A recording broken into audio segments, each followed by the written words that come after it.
Gravando.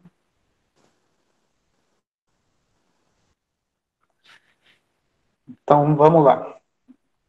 Gente, hoje nós vamos tratar sobre diarreia, tá? Eu vou me focar mais na diarreia aguda, tá? Que são as situações que nós temos mais recursos isentos de prescrição MIPs para o tratamento da mesma na farmácia.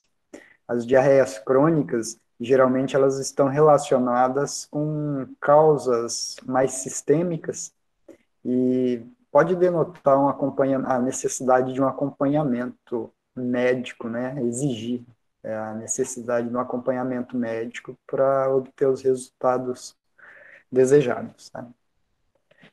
Então, vamos lá.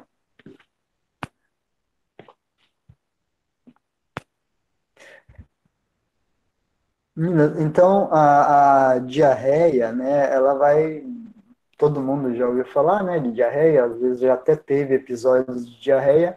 Geralmente nós dizemos que diarreia, as fezes estão líquidas, né? Então vai ter essa questão da consistência das fezes, né, para definir diarreia, e também a frequência, né, de evacuações num determinado intervalo de tempo, né, durante o dia, por exemplo. Então, quando as evacuações são acima de 3 vezes ao dia, já é sugestivo de diarreia, né? E outra coisa também é a quantidade, né, de material evacuado, tá? Então, a gente, um adulto, né, aqui no Ocidente, em média, produz de 100 a 200 gramas de fezes ao dia, né? E criança vai ser nessa quantidade de 10 gramas por quilo ao dia, tá? E se for acima dessa quantidade, né, então a gente já pode também aumentar o grau de suspeição de diarreia, tá? Mas geralmente é aumento da quantidade, né, e aumento na frequência de evacuações que vai definir a diarreia. Além disso, né, a diarreia ela pode estar junto, né, outros sinais e sintomas, né, que nem a anorexia, que é a falta de apetite, vômitos, a perda aguda de peso, dor abdominal, febre e perda de sangue pelas fezes também. É, além dos vômitos, né, tem a ânsia de vômito, né, que é aquele mal-estar que a pessoa tem, que precede o vômito. Mas muitas vezes não precisa, né, necessariamente ter o vômito junto, né, da ânsia para a gente dizer que a pessoa está com ânsia de vômito. E a diarreia em si, ela não é o problema primário, né? Ela é um sintoma, um sinal, um sintoma de que alguma coisa não está bem, né? Então, toda vez que a gente tem um quadro de diarreia, é interessante a gente investigar a causa. É óbvio, né? Daí o tratamento mais adequado vai ser o tratamento da causa. E outra coisa também, né, que é muito importante a gente ter em mente, que a diarreia em si deve ser sintomaticamente tratada, caso ela leve à desidratação. Então, quanto maior a frequência, né, das evacuações, quanto maior o conteúdo hídrico, né, de água, líquido, né, que é perdido nas fezes, então mais chance nós temos de encaminhar, né, ou do paciente se encaminhar para desidratação. E a desidratação, dependendo do grau, ela é uma situação grave, tá? Que pode colocar a pessoa em choque, né, hipovolêmico e de eletrolítico também, e é claro, isso daí é um risco à vida, tá? A gente fala de diarreia assim, tá? Independente das causas, né? Mas em crianças, a diarreia, em nível mundial, na escala mundial, é uma das principais causas de morte em criança, essa diarreia grave, aí, decorrente das condições higiênicas e nutricionais de vários locais, né? Então, como a gente vive um pouco numa bolha que não entra muito em contato com pessoas, né, que têm um poder aquisitivo mais baixo, parece que não é uma coisa constante, tá? Mas nas regiões periféricas, né, ou mais pobres dos centros urbanos, a gente tem sim, né, episódios frequentes, de uma incidência, melhor dizendo, boa de diarreia, tá? E a diarreia, né, quando ela é grave, ou principalmente quando ela é prolongada, ela compromete o desenvolvimento da pessoa, né? As atividades normais do seu dia a dia, ela vai se tornando cada vez mais difícil de realizar. Porque numa diarreia crônica, nós exacerbamos ou a gente leva a um estado de desnutrição, justamente porque compromete também a absorção de nutrientes, de macro e micronutrientes no trato gastrointestinal, tá? Daí se instala um quadro de desnutrição, né, anemias, déficit no desenvolvimento, déficit nas funções do sistema nervoso central, do corpo como um todo.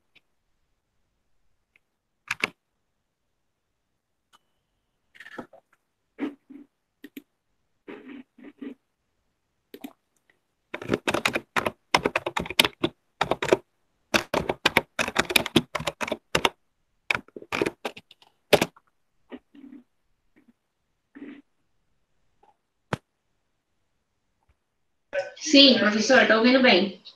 Então, beleza, até o teclado dá para ouvir, né? Inclusive. Ô, gente, então tá, daí em relação ao fato de ser crônica ou aguda, né, nós temos essa definição aí, tá? Uma duração inferior a 2 semanas, a gente considera diarreias agudas, e superior a esse período é crônica. E é claro, né, que uma boa parte dos episódios de diarreia não chega a esse período tão longo de 2 semanas, dos casos que chegam na farmácia. Geralmente, quando ela se prolonga por mais de 4, 5 dias, por conta, a pessoa já busca auxílio médico, ou vai fazer tratamentos caseiros ali, um tanto quanto drásticos, para tentar minimizar isso daí. Caso isso não surta efeito, daí a pessoa busca a orientação médica. E outra coisa é que quando a diarreia é muito frequente e intensa, a pessoa já sente um desânimo muito grande, né? Tá? Daí ela não consegue, fraqueza, né? As pessoas se queixam bastante que está com muita fraqueza. Então, elas são obrigadas a procurar o auxílio médico. Uma outra definição, uma distinção, melhor dizendo, de termos importantes a gente dizer é entre diarreia e disenteria. Né? O pessoal mais antigo costuma falar disenteria, né? Mas a diarreia, então, vai estar relacionada, né, com essas definições que a gente já falou anteriormente, e já a disenteria, né, nós vamos ter um quadro um pouco mais grave, né, então vai ter dor, né, as cólicas abdominais, podemos ter a presença de muco, né, que é catarro nas fezes, sangue ou leucócito nas fezes, tá? Os leucócitos é óbvio, não dá para a gente perceber isso aí, né, só com análise laboratorial ou pode ser feito um exame que alguns médicos solicitam, chamado pesquisa de leucócitos fecais, que nada mais é que pegar um pouquinho daquele muco, né, que sai nas fezes, daquele catarro que sai nas fezes, colocar entre lâmina e lamina e observar, ver se tem leucócitos ali presentes. Por quê, né, a disenteria ela se torna relevante justamente por estar relacionada com a gravidade e possíveis causas da disenteria, da diarreia, desculpa. Né? Então, se tem dor, né, tem muco, sangue, isso daí já é sinal de que a coisa é mais severa, né? Quando eu falo sangue nas fezes, vocês vão ver isso daí também lá em análises clínicas. Mas o sangue nas fezes, ele é muito interessante, porque se o sangramento, né, se o local, se o ponto de perda sanguínea no trato gastrointestinal é nas partes mais superiores, né, no estômago, duodeno, no intestino delgado e nas porções iniciais do intestino grosso, o sangue que é ali gerado, ele é de natureza proteica, né? Ele vai ser digerido principalmente pela flora intestinal, né? A flora intestinal, a grande parte das bactérias e outros micro-organismos, eles vão estar alojados no intestino grosso. né? E é uma quantidade muito alta de bactérias, né? Um dos locais que mais tem bactérias no nosso corpo são nas fezes. Então, se o sangue é formado nessas porções anteriores, o sangue pode ser, entre aspas, digerido, né? Seja pelos sucos digestivos da pessoa ou degradado pelas bactérias. Então, quando tem esse sangramento, ele sai pelas fezes, ele vai dar uma coloração escura para as fezes, né? Uma meio negra, é, verde escura, tá? A gente chama esse quadro, né, dentro da medicina, de melema, né? Então, é essa quantidade de sangue digerido nas fezes que dá essa coloração escura para a mesma. Agora, se o sangramento ele está nas porções finais do intestino, né, no reto, no ânus, o sangue que aparece nas fezes ele vai ser um sangue vivo, né, ele vai ser vermelho, né, justamente porque não teve tempo de degradar, ou com a tonalidade mais avermelhada. Né? Então, com base nisso, dá para a gente ter uma ideia de onde está ocorrendo um eventual sangramento no trato gastrointestinal da pessoa. Uma outra coisa é que o sangue vai aparecer escuro nas fezes se o fluxo do trato gastrointestinal está com a sua velocidade normal. Se a velocidade está aumentada, que é o caso das diarreias, pode ser no caso das diarreias, não vai dar tempo de digerir esse sangue e ele pode daí aparecer com a coloração avermelhada nas fezes, tá? Independente daí, nesse caso, né, de qual segmento, de qual porção do trato gastrointestinal ele foi gerado. O que causa, então, a diarreia? Então, as causas de diarreia são bem variadas. Tá? Lembrando que a gente vai se ater mais às diarreias agudas. Tá? Nós vamos ter as gastroenterites, né, então, provocadas, nesse caso, por bactérias, fungos, protozoários, vermes, e a principal causa de gastroenterite são as infecções virais, tá? Infecções do trato gastrointestinal. Aqui tem o astrovírus, rotavírus, adenovírus, então a quantidade de agentes etiológicos que causam gastroenterite é bem ampla. É muito comum, né, quando leva a criança ao pediatra e ele percebe, né, com queixa, melhor dizendo, de diarreia, e o pediatra fala que é uma virose, né, e ele, uma boa parte, ele tá certo, né, a chance de ser gastroenterite viral é extremamente alta, né. Depois que exclui a possibilidade de gastroenterite viral, a gente vai ter as outras causas, né, de gastroenterite. Na sequência depois dos vírus, nós vamos ter as infecções, né, causadas por bactérias também, tá? E geralmente, né, e vocês vão ver isso melhor lá em análises clínicas, o agente etiológico envolvido, né, dá algumas características para a diarreia, né? Então, se nós temos bactérias, né, que só produzem toxinas, né, enterotoxinas no local, ela provoca a proliferação, né, o aumento, a multiplicação e a colonização do intestino, e ela produz substâncias, né, oligosacarídeos ou peptídeos, que eles estimulam a secreção, né, de sódio e bicarbonato no intestino e, consequentemente, a água vem junto. Então, essas toxinas elas vão provocar uma diarreia. Né? É só a toxina que está induzindo, né, a desidratação, a perda de líquido ali. Então, as fezes, nesse caso, vai ter um aspecto apenas aquoso, né? Então serão fezes líquidas, né? Nas infecções virais, isso daí também pode acontecer, né? É só presença de fezes líquidas. Agora, se eu tenho agentes etiológicos, né, bactérias, por exemplo, no nosso caso aqui, que tem a capacidade de invadir os tecidos, né, a mucosa intestinal, aí o corpo vai gerar uma resposta imune, né, uma reação imune a essa entrada de bactéria, essa tentativa de entrada de bactéria, e aí nós podemos ter, né, a presença de muco, a presença de leucócitos nas fezes, e dependendo do grau de invasibilidade, né, da bactéria, ela pode provocar o sangramento também, tá? Daí isso daí justifica, né, a presença de fezes com características um pouco mais severas, né, com sangue nas fezes. E tanto na infecção viral quanto na bacteriana, podemos, né, ter também febre, né, de baixo a elevado grau. De novo, denota severidade. Dentro das gastroenterites também, nós temos uma outra causa importante de diarreia, que são os protozoários, né? Aqui vamos ter, em especial, a entamoeba, né? A entamoeba histolítica, e vamos ter também a Giardia lamblia, tá? Ou Giardia intestinalis, né?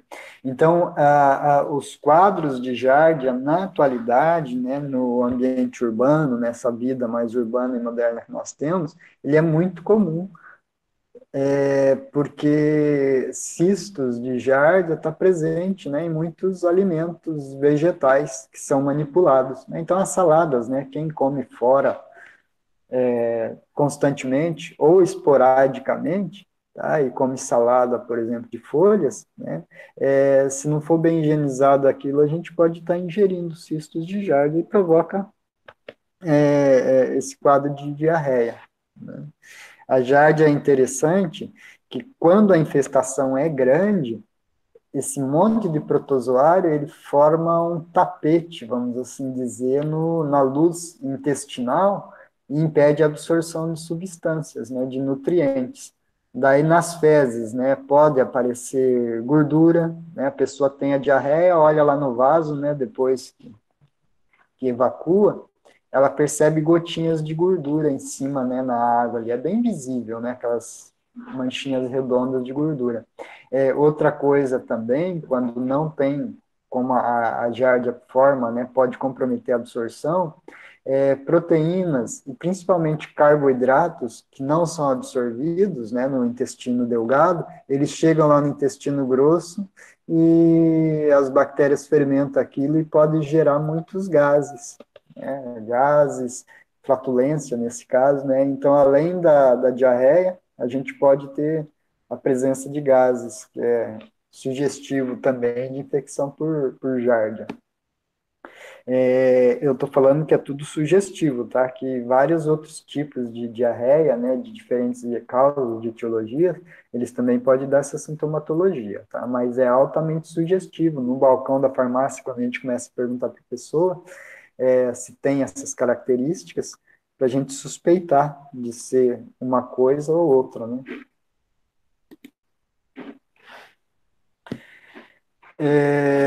Outra coisa interessante também no caso da Giardia, e agora eu faço um gancho aqui também para outros vermes, tá?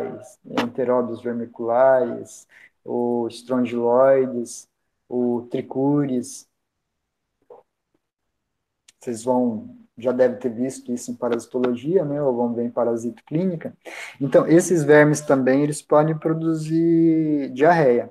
E dos protozoários intestinais e dos eumintos, dos vermes, a diarreia, ela pode ter momentos de remissão. Então, eu tenho lá 2, 3 dias de diarreia e depois espontaneamente para, né? Fica um tempo sem diarreia, né, 2 dias, uma semana, tem casos que até é um pouco mais amplo, né, esse intervalo, e depois, de novo, tem aquele episódio de diarreia com essas características, né? Então, é sugestivo essa diarreia que vai e volta, a gravidade, né, pode ser severa, na maioria dos casos, né, no caso dos vermes da giardia, não é tão intensa assim, muito drástica, né? Mas daí volta esses episódios e espontaneamente desaparece, então nesse caso aí é sugestivo, né, desses agentes etiológicos, né? E um mebendazol nesse caso é bem-vindo. Tá? Depois, nós temos a Cândida, né? A Cândida albicans também pode, e outros fungos, outras leveduras, eles podem colonizar o trato gastrointestinal e provocar quadros de diarreia, né? Geralmente isso está associado ao uso de antibióticos, né? Então, quando se toma antibiótico por períodos de tempo prolongado, pode ter o desenvolvimento de diarreia também. E aqui é pelo fato de que o antibiótico, principalmente os antibióticos de amplo espectro, né, que matam bactérias gram-negativas e gram-positivas, aeróbicas e anaeróbicas, eles provocam um distúrbio, um desequilíbrio na microbiota intestinal, né? E aí outros micro-organismos que sejam resistentes a esses antibióticos, eles se proliferam bastante, provocando uma infestação e infecção, né, que vai levar a um quadro de diarreia, né? Então, o uso de antibióticos está relacionado à diarreia justamente por isso. No balcão da farmácia, né, é importante, quando dispensamos antibióticos, alertar a pessoa sobre a possibilidade de desenvolvimento de quadro de diarreia, tá? Daí vai ser decorrente do uso do antibiótico. E geralmente, excluindo a possibilidade de alergia ao antibiótico, que também pode dar diarreia, mas geralmente, para desenvolver esse quadro relacionado com a alteração da microbiota, precisa de um determinado período de uso do antibiótico, né? Então, toma lá uma amoxicilina, que é de amplo espectro. O médico preconiza para usar por 10 dias, 7 a 10 dias, mais ou menos. Mas lá no quinto dia, a pessoa melhora do problema, porque ela estava tomando antibiótico, né, pelo qual ela estava tomando antibiótico, e ela passa a desenvolver o quadro de diarreia. Então, provavelmente já é distúrbio, desequilíbrio na microbiota intestinal, tá? Decorrente do uso do antibiótico. Daí tem que falar para a pessoa, é interessante continuar usando antibiótico, era esperado isso, né? Só vai interromper se o quadro de diarreia for muito, muito grave, né? Mas tem que estimular a pessoa a continuar usando até o final. Outra coisa, que além desse desequilíbrio da flora, daí nós temos dois quadros de diarreia, né, que associado ao uso de antibiótico, que é bem notório. Primeiro é a candidíase, né, o sapinho. Então a pessoa pode se queixar, né, do aparecimento de sapinho em várias regiões do corpo, né, na região perianal, na região genital, tá? Isso tomando antibiótico, depois de 5, 10 dias tomando ele. Na boca, né? Então, tudo isso daí associado com diarreia, com quadro de diarreia, a gente tem que perguntar se está usando antibiótico, porque possivelmente é por causa do uso do antibiótico. E relacionado ao uso de antibiótico, daí tem uma bactéria, um anaeróbio, né, chamado Clostridium difficile, tá? Esse daí, caso a pessoa tome antibiótico e desenvolva uma diarreia um pouco mais grave decorrente, né, de infecção por Clostridium difficile, isso daí exige acompanhamento médico, tá? Que daí é um quadro de diarreia bem mais intenso. Essa bactéria anaeróbica, ela produz uma toxina que dá um quadro de diarreia bem grave, que a pessoa tem que ser internada, né, para reposição hídrica. Tá? É menos frequente, tá, esse caso, né, de colite de infecção por Clostridium difficile, mas a gente tem que estar atento. Outra causa também de constante na farmácia, né, que a gente pode suspeitar e é mais comum na atualidade, são as alergias alimentares, né? Então, a alergia é diferente de intolerância, né? Então, eu posso ter, vamos pegar o caso da lactose, né, que está em moda hoje. Eu posso ter alergia à lactose, é raro acontecer, né, mas pode ter, que é uma coisa, então a alergia vai ser mediada por anticorpos, né, e eu posso ter intolerância à lactose nesse caso, né. Então, na intolerância, eu tenho a deficiência de uma disacaridase, de uma enzima, né, que degrada a lactose em galactose e glicose, né? Então, só esse disacarídeo, a lactose, sendo clivado em galactose e glicose, depois de clivado, que o corpo tem capacidade de absorver esses dois monossacarídeos decorrentes da clivagem da lactose. Caso não tenha essa clivagem, essa degradação enzimática pela lactase, esse disacarídeo não vai ser absorvido, vai permanecer na luz intestinal, né? Então, isso daí pode gerar diarreia, tá? Mas, nesse caso, é intolerância por deficiência da enzima.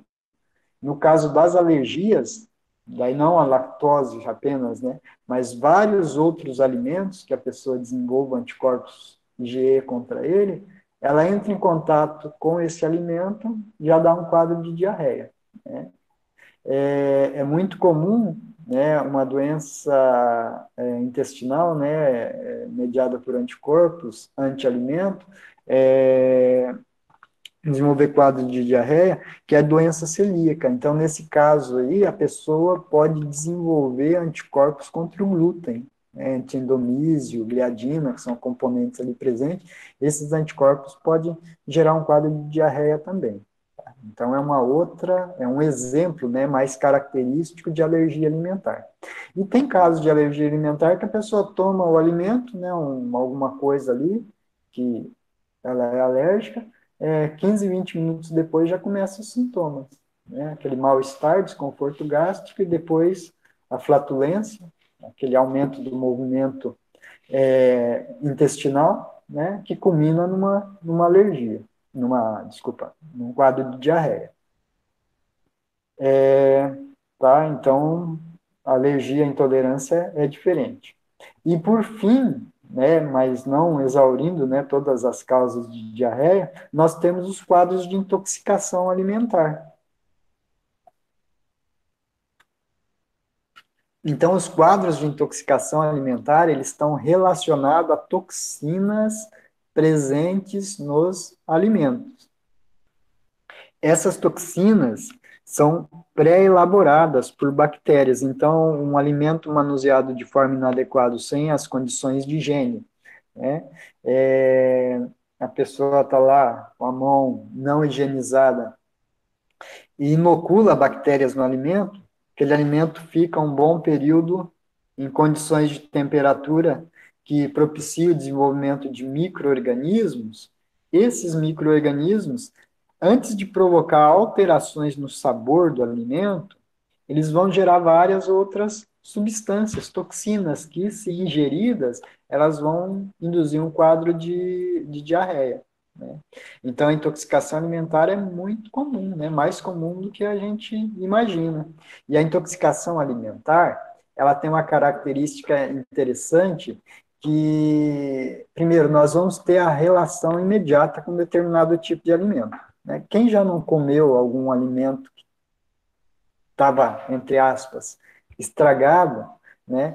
E 15, 20 minutos os sintomas já começam. Ah, eu comi um lanche, né? Aquilo não me caiu bem, né? Na hora que eu comi, eu já comecei a passar mal, né?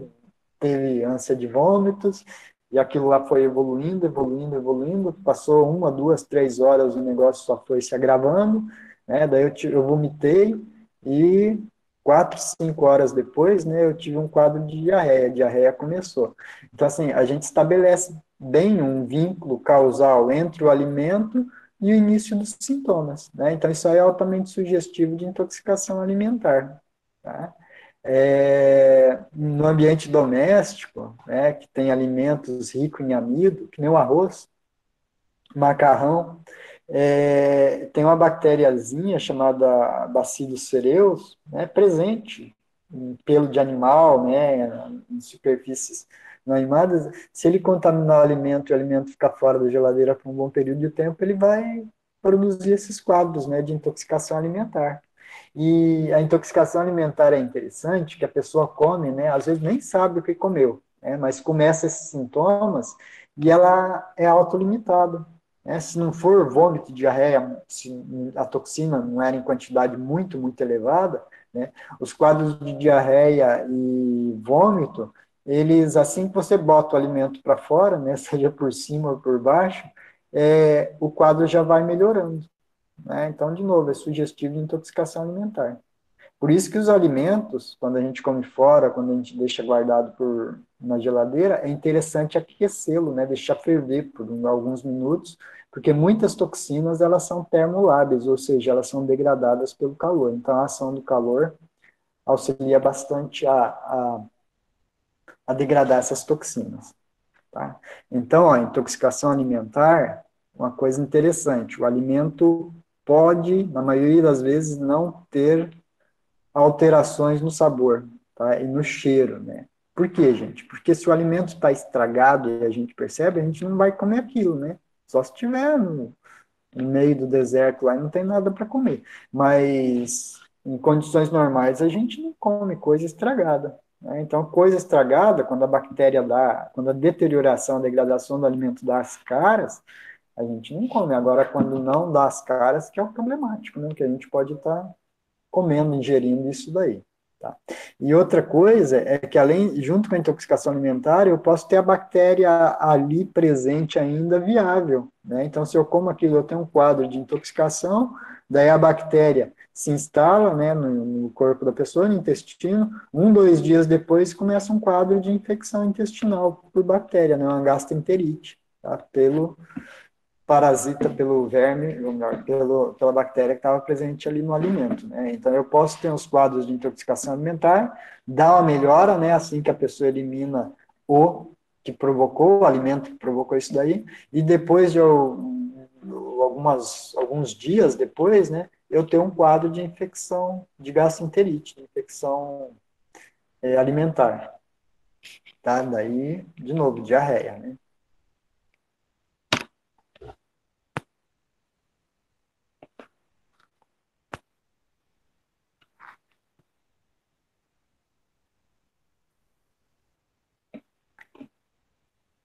O mecanismo, né, a fisiopatologia, né, o que causa? Nós vamos ter diarreia osmótica, tá? Diarreia osmótica é quando o quê? Quando tem coisa que não é absorvida pelo corpo, pelo trato gastrointestinal, que a molécula é grande, por exemplo, dela fica parada ali no estômago, né? E ela é hidrofílica, né? Então ela puxa, entre aspas, água para a luz intestinal, né? Ela puxa a água e as fezes vai ficar mole, né? Então, exemplo de substâncias, né? Nós temos o manitol, né? Nós temos o polietileno glicol, os sais de magnésio, tá? O hidróxido de magnésio, sulfato de magnésio. O hidróxido de magnésio é o leite de magnésio. O sulfato de magnésio é um outro laxante que o pessoal usa também com o nome de sal amargo, tá? Algumas pessoas usam para fazer queijo, né? Então coloca sulfato de magnésio para coagular o leite ali, né? E depois vai estar ingerindo isso daí, pode dar diarreia osmótica. Fosfato de sódio, tá? Tudo isso é usado como laxante, né? Como medicamento. Depois, gente, no caso, né, da intolerância à lactose, por exemplo, se eu não absorver essa lactose, ela ela é hidrofílica, né? Ela pode provocar a retenção de água também no intestino, né? E vai provocar esse quadro de diarreia. Olha, essas diarreias osmóticas, geralmente nós não vamos ter sangue e nem muco nas fezes, né? Então vai ser aquela diarreia líquida e muitas vezes com gases. Ó, ingestão de grande quantidade de excitióis, tá? Excitióis são polióis, né? O manitol, xilitol, sorbitol, e xaropes de milho rico em frutose, caro, por exemplo. Isso daí está presente em muitas guloseimas, né? Então, doces e gomas de mascar que a gente tem hoje aí, né? Então, às vezes a pessoa exagera, vai lá no mercado e compra um monte de Fine, né? Ou de outras gominhas, bala, e come aquilo tudo de uma vez. Né? Pode dar um quadro de diarreia? Pode, né? Porque tem grande quantidade desses edulcorantes artificiais, esses adoçantes artificiais que são esses polióis, que pode dar diarreia osmótica. A lactulose, né, é um medicamento que é usado para o tratamento de, de obstipação intestinal, né? Exagerar pode provocar também. Tá, e os gêneros alimentícios que a gente falou, muitos alimentos industrializados, né, que nem as batatinhas, que tem pouco, batata frita que a gente compra industrializado, elas podem usar uma gordura artificial chamada olestra. Essa gordura não é absorvida e ela provoca diarreia também. por esse mesmo mecanismo. Tá? Então, aqui tem outras substâncias que estão na dieta que pode estar provocando também, né? Outras não, tem um resumo, né, disso que a gente falou, destacando aí para a cafeína, tá? A cafeína não gera uma diarreia osmótica, é um outro mecanismo que ela provoca, mas ela em excesso, ela pode provocar diarreia também, tá? A cafeína está presente onde? No café, né, o chá, tá? Chá, mate, tererê, etc. e tal. Refrigerantes, né, os energéticos têm muita cafeína, né? E analgésicos de venda livre, mas a quantidade geralmente não é tão grande, mas pode provocar diarreia. Então, quando alguém chega na farmácia, é interessante estar investigando isso daí para a gente ter certeza não, para investigar eventual fonte, né? Depois, ó, nós temos diarreia secretória, nesse caso aqui as infecções, né? Alguns tipos de bactéria produzem as toxinas que vão estimular a secreção, a perda de sódio pelas fezes, tá? A cólera é um exemplo, a Escherichia coli enterotoxigênica vai provocar isso daí, tá? A salmonelose vai provocar isso daí, tá? Mas isso vocês vão ver melhor em outra disciplina, né?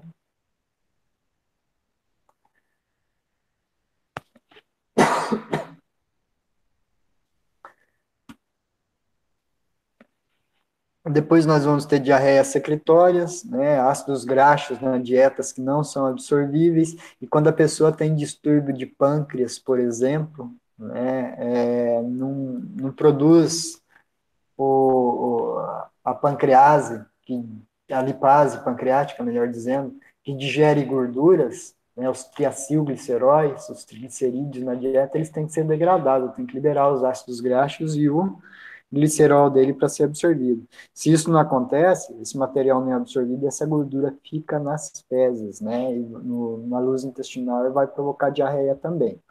É, tá, então, isso daí acontece, né, quando a pessoa tem distúrbios de absorção, quando faz cirurgias, né, no trato gastrointestinal, que vai ressecar, que vai tirar algumas partes, né, e comprometer a absorção dessas substâncias. Alguns fármacos também podem estimular a secreção intestinal, a quinidina, quinino, a colchicina, catárticos da hidroquinona, são os laxantes que a gente usa, tá? Sene, cáscara sagrada, eles têm esses catárticos, né, que provocam diarreia. Óleo de rícino, prostaglandinas hoje no Brasil não tem muitas para ser tomado. Outras coisas que podem provocar esse tipo de diarreia, né, alguns tipos de câncer, tá, de tumor também, eles vão produzir, né, os hormônios da digestão que aceleram o peristaltismo. Se tem peristaltismo acelerado, não vai ter tempo de absorver a água e os nutrientes ali presentes, né? Nós vamos gerar um quadro de diarreia secretória, a histamina também.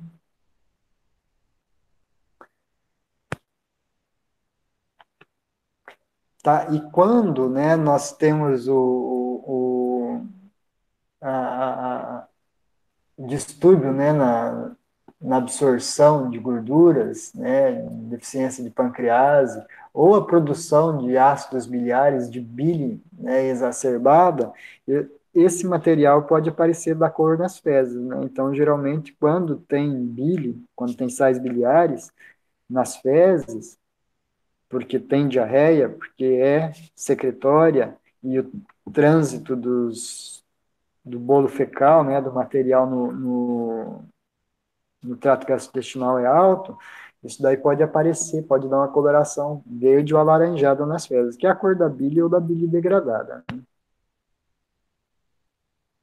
Depois, gente, aqui, né, que está um pouco associado à secretória também, é quando se fazem as cirurgias, né, daí a causa em si é a retirada das regiões do trato gastrointestinal que faz a absorção de líquidos, né, do intestino delgado principalmente, pode gerar a diarreia, tá? E aqui outras causas também que são menos comuns, né, mas que pode acelerar o trânsito do conteúdo presente na luz intestinal. Algumas, ó, elas provocam, né, a diminuição do tempo de absorção, né, do conteúdo da luz intestinal, como também elas se enquadram lá no outro mecanismo, né, que é a secretória. Tá? Aqui é menos frequente, então eu vou acelerar um pouco aqui. Depois nós vamos ter as diarreias inflamatórias, tá? Doença de Crohn, colite ulcerativa, né? Então isso daqui já vai estar associado, além da diarreia, né? Nós vamos ter outros quadros sistêmicos, né? De comprometimento de articulações, de outros órgãos, né? Então esse é um quadro mais grave, é claro, vai estar relacionado à diarreia crônica e exige o acompanhamento e encaminhamento para o médico. Complicações, então, né, pode acontecer em qualquer uma, né, das diarreias. A principal complicação é a desidratação. Prestar atenção em crianças e pessoas mais idosas, que esses têm mais propensão a sofrer, né, com essas complicações da diarreia. Tá? Pode levar a acidose, hipopotassemia e hipomagnesemia. Mas não vamos entrar em detalhe aqui, que isso aqui o diagnóstico é mais clínico. O que a gente tem que fazer na farmácia, então, quando se depara com a queixa de diarreia, né? Perguntar sobre a duração e intensidade, né? Como que isso aconteceu, quando isso aconteceu, né? Então, tem uma viagem recente, alimentos ingeridos, se a água, né, de fonte confiável, a diarreia, né, quando relacionada com viagem recente, a gente tem um quadro chamado de diarreia do viajante. Então, a pessoa sai de uma região, né, que ela está tranquila ali, e vai para uma região que alimentos podem estar contaminados, né, faz parte lá daquele local, esse tipo de contaminação, a água pode estar contaminada, então ela vai lá, entra em contato, volta, né? Quando volta, passa 2, 3, 4 dias, desenvolve o quadro de diarreia, né? Então, geralmente, quando isso acontece, algum agente biológico está relacionado, tá? Bactéria, vírus, né? E protozoários. Tá? Pode estar relacionado com esse tipo de diarreia. Né? Então, perguntem. Né? É comum um caminhoneiro, né? Eu viajei lá para a região norte, né? Depois que eu voltei, na hora que eu cheguei lá, com 5, 6 dias, começou uma diarreiazinha, e desde então eu estou com isso. Né? Então, suspeitem, né, do fato de ser alguma diarreia provocada por agentes biológicos. Vírus e bactéria, né, o período de incubação é curto, né, de alguns dias apenas. O protozoário pode demorar um pouco mais, às vezes até um mês, né, para depois que você entra em contato com uma fonte de cisto de protozoário, para desenvolver um quadro de diarreia. Outra coisa, perguntar no balcão da farmácia quais são os medicamentos que a pessoa está tomando, né? Porque se usou um antimicrobiano ou outros medicamentos também pode dar diarreia, né? Os antimicrobianos, né? Pode ser recente isso, como no exemplo que eu falei para vocês anteriormente, e também, né? Esses quadros de desequilíbrio da microbiota intestinal, ele pode levar algumas semanas para se instalar, né? E depois vai desencadear esses quadros de diarreia. Verificar, né, se tem dor ou não, se tem vômito, a frequência, né, e quando que isso acontece, né, quantas vezes foi ao banheiro, vomitou quando, só está com vômito, só está com diarreia ou tem vômito também? Sim, pode falar, Raiane. O professor, quando um paciente tem diarreia por causa do uso de antibiótico, por exemplo, ou de outro medicamento, o que a gente pode orientar para ele? Está fazendo para melhorar? Então, a primeira coisa é explicar, né, que a diarreia decorrente do uso do medicamento. Você estabeleceu, né, essa relação. A segunda é avaliar, né, que nem está fazendo agora aqui, a intensidade dessa diarreia, a gravidade dessa diarreia. Né? Então, se você vê que não é uma coisa muito grave que a pessoa pode levar isso daí, né, que é tolerável, fala para ela continuar fazendo uso do antibiótico, né, porque se o antibiótico foi prescrito, é interessante que ele seja tomado pelo momento que o médico prescreveu mesmo. Agora, se nesse período, né, a pessoa relata que essa diarreia está aumentando muito, muito, muito, muito, né, e está se tornando mais grave, aí tem que encaminhar para o médico, tá? Mas antes disso, né, então você vai fazer o quê? Né, vai recomendar a hidratação e vai dar algum medicamento daí para tentar conter essa situação. Eu já chego lá nos medicamentos, né, os repositores de flora principalmente, que daí é bem-vindo nessa situação do uso do antibiótico, tá? Mas a conduta é essa: primeiro estimular, avaliar a gravidade da diarreia, né? E caso contrário, indicar um MIP, né? Para a pessoa conseguir terminar o tratamento com antibiótico, tá? E se a coisa no decorrer disso for agravando, daí sim tem que procurar o médico para suspender o antibiótico, tá? É sempre. Certo. Tá, então, ó, essa abordagem que é a história da doença atual, ela nos dá a ideia, a gente está procurando dados sobre a gravidade dessa diarreia, né? Se procura médico ou não, né? E no caso do antibiótico, se interrompe de imediato o tratamento ou não. Tá? E prestem bastante atenção à presença de muco, sangue e pus nas fezes. Gente, o muco nas fezes é aquele catarrinho estranho, né? Tá falando de fezes, que as pessoas geralmente nem olham para as fezes, né? Não faz uma avaliação das suas próprias fezes, mas quem já foi mãe, por exemplo, quem é mãe, melhor dizendo, né? E teve criancinha pequena, a gente fica obrigado, né? Direto a olhar lá, quando vai trocar a fralda, as características das fezes. Então, isso vale tanto para adulto quanto para criança e lactente, né? Então, quando tem muco apenas, é aquele catarro transparente, né? Percebe nas fezes isso daí. Quando tem leucócitos, já é aquele catarro esbranquiçado, amarelado, né? Turvo, não é transparente, é sinal que tem leucócitos ali, principalmente neutrófilos, né? Tá? Então, quando isso acontece, né, já levantem a antena aí, né, o sinal de alerta na farmácia, que pode ser uma infecção. A coloração das fezes, né, indícios de esteatorreia, tá? Esteatorreia é aquilo lá que eu falei, a presença de gordura nas fezes, de manchinhas de gordura nas fezes. Mudança, né, de peso ou apetite, isso daqui mais para diarreia crônica, tá? Então, diarreias crônicas, a pessoa pode não aumentar ou até perder o peso, né, e pode alterar o apetite também. Só um minuto, gente. Oi?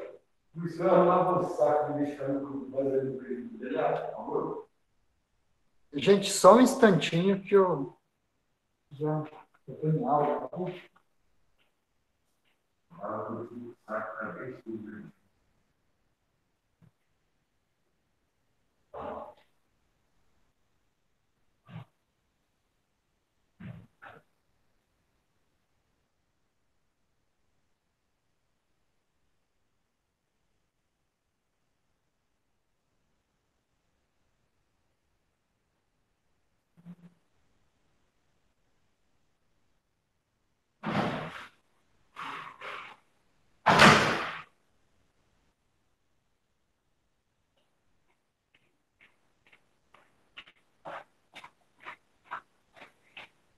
Pronto, gente, estou de volta.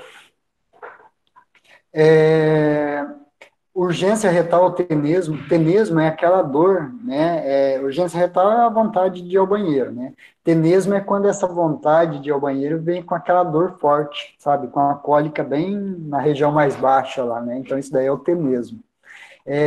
A barriga também é interessante observar se tem distensão abdominal, né? Se ela está dura, né, que é um pouco relacionado ao tenesmo, né, que tem contração ali da musculatura e interna ali.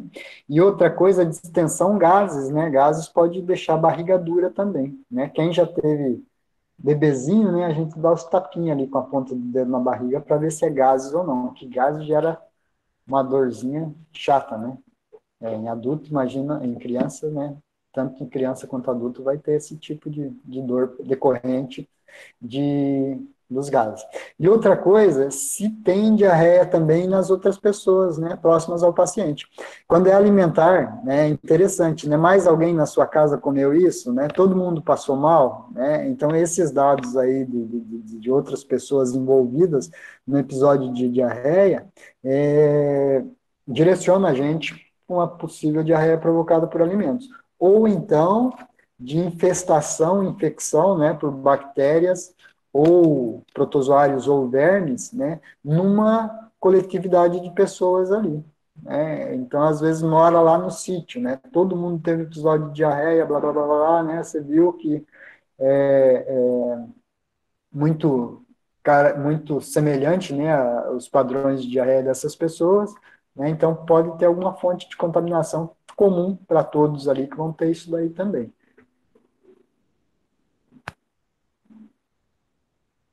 Aqui são as principais causas de diarreia, tá? Eu já falei. Que falta? Ah, aqui, ó, na infecção parasitária, né, no Giardia Entamoeba, tem o Cryptosporidium, né, da família Cryptosporidia ali.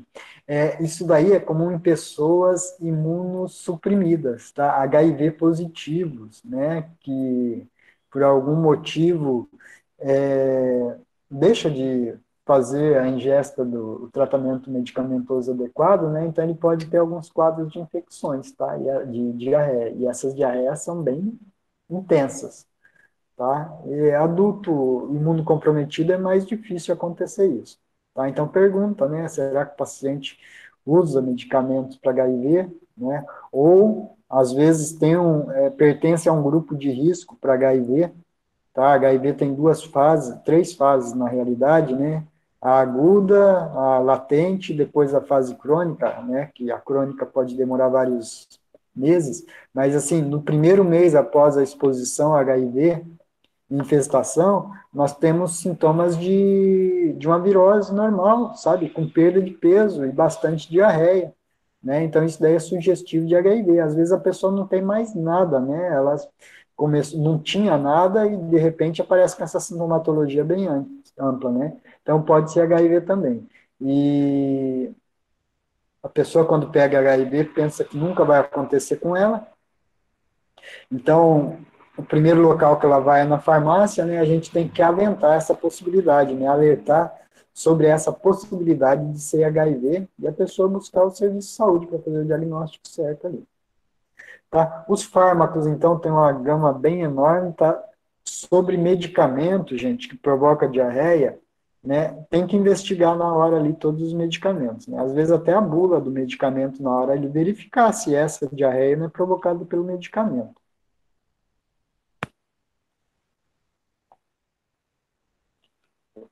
Avaliação sistêmica, né, do paciente. Gente, tudo isso daqui a gente faz com pergunta simples, né? Mas vocês vão sondando, né, se outros sistemas estão comprometidos, se tem dor em junta, né, se tem sinal de algum tipo de, entre aspas, reumatismo, né, daí vai indicar uma doença sistêmica inflamatória que pode comprometer o intestino, rubor, tá, alguns casos de tumor, alergia alimentar, né, vai dar rubor, vermelhidão também, né, vai dar rash cutâneo, vai dar coceira, né, junto com a diarreia, então isso aí é sugestivo de alergia alimentar. Dor abdominal, tá? Dor abdominal crônica, né? Um monte de coisa pode provocar isso daí, né? As doenças inflamatórias intestinais. Dor abdominal aguda, né? Também nas diarreias agudas a gente falou que pode ter dor abdominal, né? Que é a cólica, tá? Por aumento de tração. E sangramento, se tem ou não, né, do intestino. E depois aqui, né, sintetiza tudo isso que eu falei para vocês, né, que vocês podem estar perguntando do paciente. E sinais de alerta, a gente já falou também, né, sangue pus, febre, desidratação, né, os sinais de desidratação, se essa diarreia é superior a 2 semanas, e perda de peso. Então, se acontecer qualquer uma dessas situações no balcão da farmácia, é sugestivo, imperativo indicar a busca de tratamento médico. Tá? Então, aqui, ó, tem, né, isso aqui é baseado num cartazinho que tem no Ministério da Saúde para abordagem do paciente com diarreia. Isso daqui nas unidades básicas de saúde, né, ou nos UPAs. Né? Então, nós temos três situações, A, B e C. Isso daqui é o estado, né, de desidratação da pessoa. Né? Farmácia. Se o paciente de vocês se enquadrar, está com diarreia, né, vocês estão vendo lá o sinal grave que é desidratação, está investigando isso daí, a gravidade desse evento de diarreia, se o paciente está desidratado ou não. Então, no caso A, nós podemos prescrever algum MIP. Né? Então, estado geral, bem alerta, olhos normais, as lágrimas estão presentes, a sede está normal, não tem muita sede, sinal de prega na pele desaparece, né? O pulso está bem cheio, né? Está batendo normalmente, você sente bem o pulso, então a pessoa não tem sinais de desidratação, daí vai usar o plano A.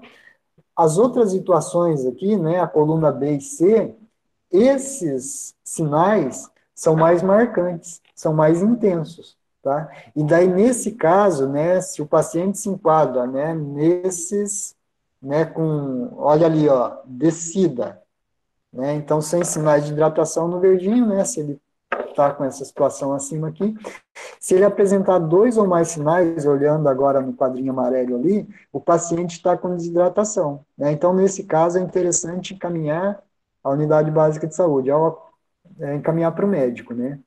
E, se for o outro quadro ali, mais grave ainda, também, né, isso aí precisa de acompanhamento médico e, às vezes, no quadro C, até ser hospitalizado, porque a desidratação tem que ser corrigida rapidamente. Como é que a gente reverte a desidratação? Ou previne a desidratação? Hidratando a pessoa, né? A coisa mais óbvia. Tá? Então, isso daqui, ó, é um sinal, sintoma, né? Muito interessante a gente está observando. Essa questão dos olhos fundos, encovados, né? Então, percebam que o olho a gente percebe, né, os ossos aqui, além da olheira, que a olheira às vezes é só a alteração da cor, né, nós temos nessa região inferior da pálpebra aqui, os ossos, né, eles têm um relevo bem definido, né, então isso daí são os olhos fundos, né, olhos encovados, que quanto mais severa a desidratação, mais intenso é esse sinal. Outra coisa importante é o sinal da prega, né, então é fazer uma prega, né, não é um beliscão isso aqui, viu, gente, é só puxar, né, a pele ali, não precisa ser necessariamente só em cima da mão, né, na região do antebraço aqui também pode ser feito, vocês puxam isso daí e soltam, né, então, geralmente, isso daí, ele tem que se desfazer rapidamente, né, então ali no sinal da prega, ó, no verdinho, no quadrinho verde, né, na situação A, ele desaparece rapidamente. Se a pessoa está um pouco desidratada, já está desidratada, ele desaparece lentamente, a prega fica. E na situação C, essa prega fica por mais tempo ainda, né? Então, é o turgor cutâneo, ele é diminuído nessa situação aí de desidratação. Tá? Então, essas coisas a gente pode fazer em farmácia, né? Principalmente esses dois testes, esse sinal, né? Esses dois sinais podem ser avaliados. Então, na farmácia, a gente vai só fazer as medidas recomendáveis se estiver no quadro, no plano A, tá? Plano B, ou C, encaminhamento médico hospitalar. E aqui, ó, então, o plano A, o que que é? Né? Então, é recomendar a pessoa, isso é feito em casa, né? Ingerir mais líquido, tá? Daí aqui tem os líquidos caseiros, né? Água de arroz, soro caseiro, sopas. Manter a alimentação habitual, né? Para não desnutrir nesse período de tempo. Aqui, de novo, né? Tem sinais de alertas, né? Então, se a pessoa não melhorar ou apresentar esses sinais, né? Recomendá-la ir para o médico imediatamente. Tá? No item 4 ali, né, orientar o paciente, né, ensinar ele a verificar esses sinais de desidratação. E depois, no item 5, né, nós vamos ter a ingestão de líquidos, né, que a pessoa pode estar fazendo, né, durante o dia. Tá? A quantidade daí que ele tem que fazer o soro de reidratação oral.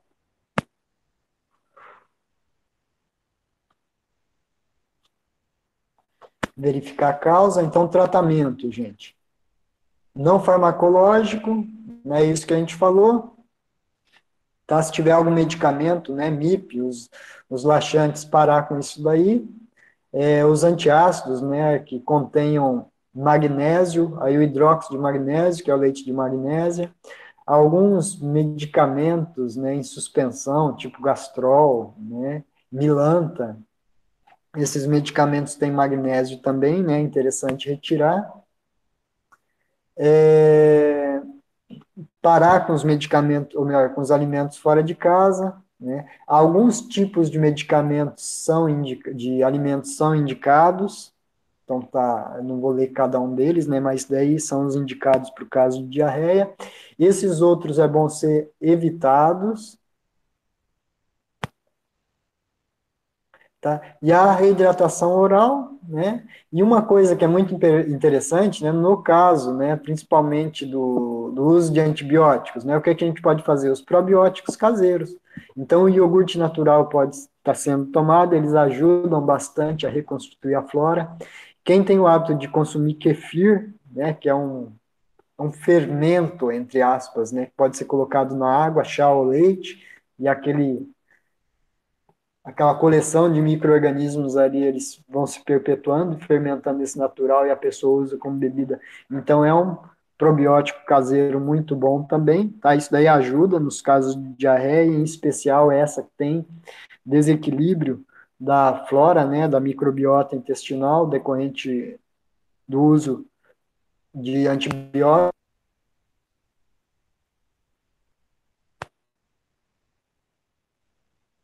Tá? Aqui, gente, a quantidade de soro de reidratação oral que deve ser recomendada para a pessoa, o soro de reidratação oral pode ser o caseiro e, de preferência, o em farmácia, tá? Que ele já é bem equilibrado. O soro tem que ter açúcar, glicose, ou açúcar, né, normal, que vai ser degradado depois em glicose e frutose, mas vai liberar a glicose, e o sódio, né, para aumentar a pressão, tá?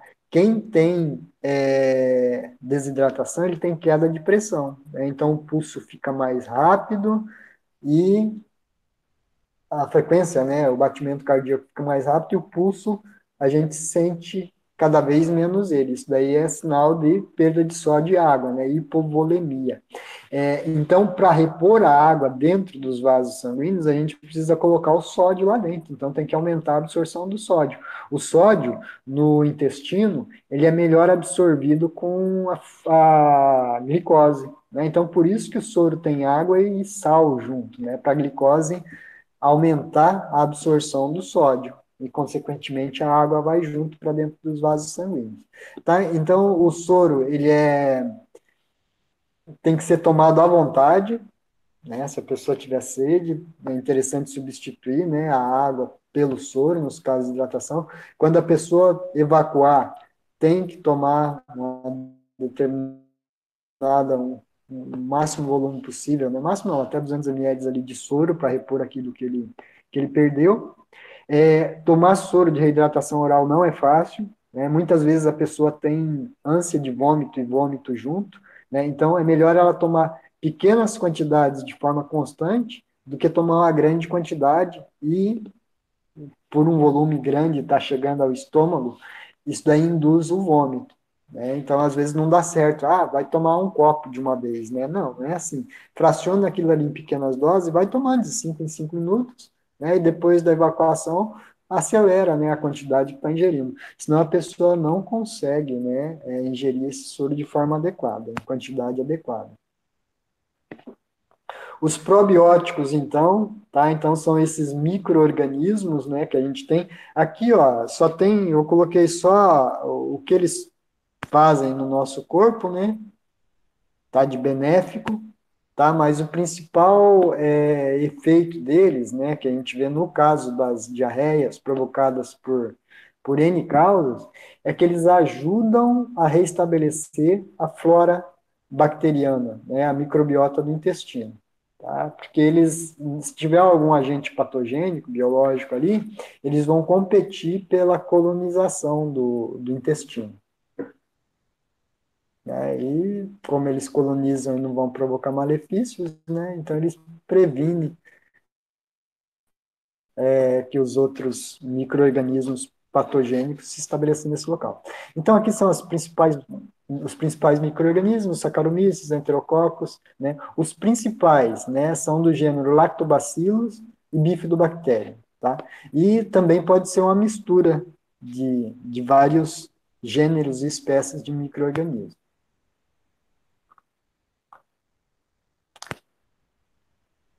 Então, vamos ver aqui. Aqui também estamos falando. Eu só quero chegar nesse daqui. Tá? Então, aqui, ó, tem, né, os principais tipos, né, de as cepas, né, de micro-organismos, tá? E as indicações que eles são usados. Tudo isso tem o nome comercial deles, tá, galera? Então, isso daí vai estar na próxima atividade nossa aí. Antidiarreicos, né? Então, eles vão impedir, né, a diarreia, né, o peristaltismo também, né, vai diminuir um pouco. Então, aqui nós temos a loperamida, o difenoxilato, a codeína e o elixir paregórico, tá? É, esses três últimos, gente, eles são opiáceos, tá? Opioides, melhor dizendo. Então, eles vão agir não só no intestino, né, como tem ação mais sistêmica também. São medicamentos controlados. A loperamida, não. A loperamida a gente encontra, né, em farmácia. É tarja vermelha, né? Mas o pessoal usa bastante também para o tratamento de diarreia, tá? Isso daí corta a diarreia.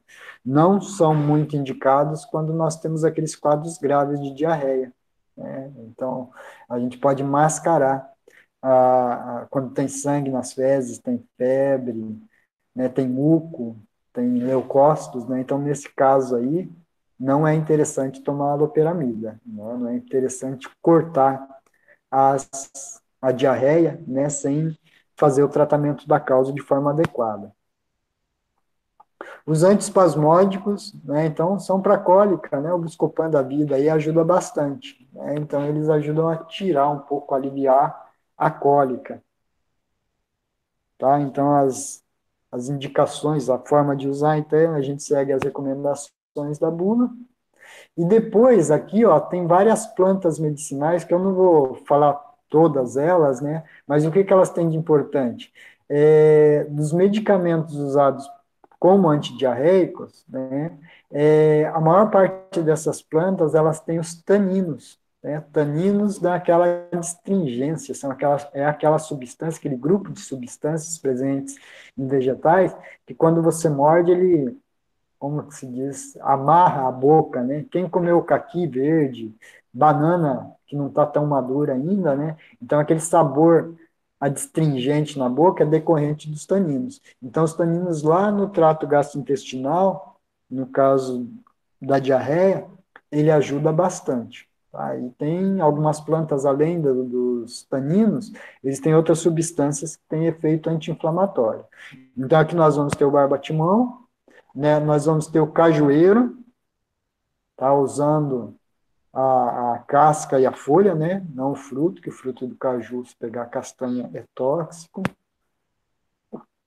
Nós vamos ter a goiaba também, tem bastante, amarra a boca, a goiaba verde, né? Vamos ter a guaçatonga, tá? Isso daí pode encontrar, né, em ervanários. E nós vamos ter o hortelã, tá? O hortelã não tem muito tanino, né? Mas ele tem essas ações anti-inflamatórias aí. E por fim aqui o romã, tá? Então tudo isso daí são os medicamentos que podem ser empregados para diarreia. E essa, gente, é a abordagem que nós fazemos para o paciente com diarreia. Alguém tem alguma pergunta? Tudo certo, professor. Então tá bom. Hoje à tarde eu vou estar disponibilizando a atividade para vocês, tá? Essa atividade vocês vão me entregar na quarta-feira que vem. É uma das atividades. Envolve o conteúdo dessa aula, tá?